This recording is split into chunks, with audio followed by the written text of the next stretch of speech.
So nice. It's like taking off a bra for my ears.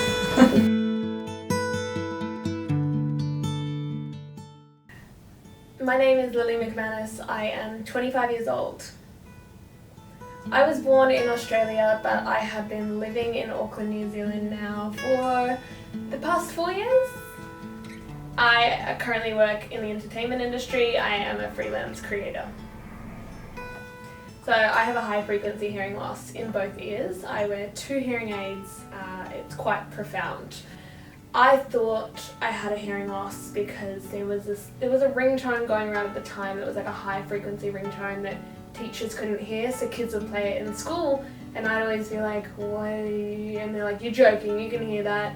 Went home to mum, nagged her till I got a hearing test, got the hearing test, and they were like, oh damn, yeah, she should definitely have hearing aids. I predicted that I was going to have a hearing loss, but then when I was told the information that I actually had a hearing loss, I didn't want the information anymore. I was like, actually, nah, I take it back. I don't want to be right about this thing. I have been wearing hearing aids only since I was 18 years old. So I was diagnosed at 13 but started wearing them at 18 just because I was quite embarrassed by them and I didn't really know how to process the emotions attached to having a disability. So I just kind of pushed it to the back of my brain and decided to try ignore it. But about 7 years ago I started wearing my hearing aids and it was the best thing I ever did. I decided because I was going to uni, I was going to start living overseas, doing all of that kind of stuff. I was like, I need to hear.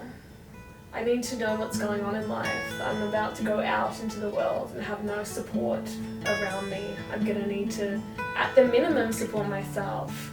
So that was kind of like a clicking moment for me that I just need to suck it up and wear them. Now that I wear hearing aids, I actually couldn't really imagine life without them, which is quite wild because there was a time where I just really did not want to wear them. I dreaded wearing them and now I dread not wearing them. I think as a teenager I had a hard time accepting the fact that I had a disability because I just never associated hearing loss with young people. I'd only ever seen older people wearing hearing aids.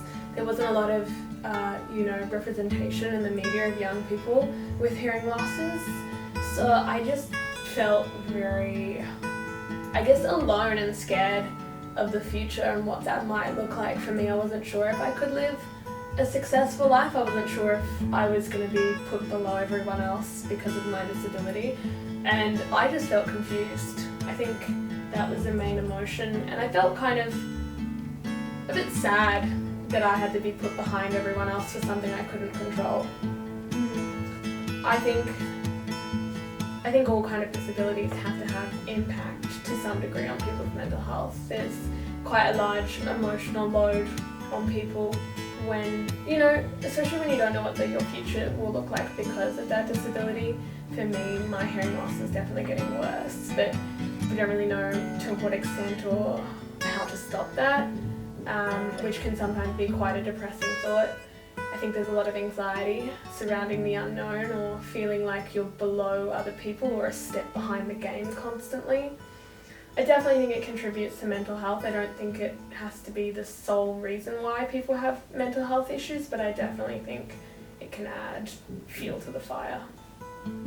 At the beginning, when I first came into TV, I didn't actually talk about it because I wasn't even ready back then. I remember on the first Bachelor, I actually didn't even want to wear my freaking hair up because I didn't want people to see my hearing aids. I was at a point then, I was only 20, I was at a point then when I was just starting to accept it for myself, but I wasn't really ready yet to let the whole world in on such a personal piece of information.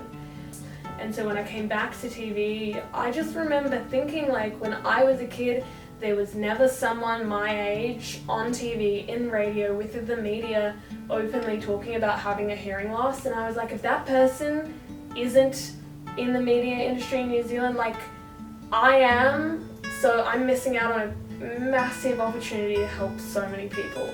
Even though it made me extremely uncomfortable at the beginning, like all of those Woman's Day magazine articles, and I remember my first interview I did, I started crying in the interview and it was hard, it wasn't fun, but I knew that I had to do it because it would have been so appreciated for little me back in the day. I think this sounds real shallow, but like my biggest death game is just like being able to switch off noise when I don't want it. Take hearing aids out. If I had a real long day, taking my hearing aids out, so nice. It's like taking off a bra, but for my ears. I would tell other young people that are being diagnosed with a hearing loss right now that this isn't like the end of your journey. I know it can feel like the end, it can feel really scary, but it's really just the start. And now that you have that answer, you are in a much better place to take control of your life and improve your life. So try not to view it as a negative thing, but try if you can. I know it's really hard. See the positives in this, and you know, you can seek help now and support, and you can make the best of, you know, not always the best situation. I do feel like I'm at a pretty peaceful place with my hearing loss. That doesn't have to mean that everything's sunshine and rainbows, but I think I've come to a really important place where I'm just at peace with, we all just have to do the best with what we're given. And yeah, that's what I'm trying to do.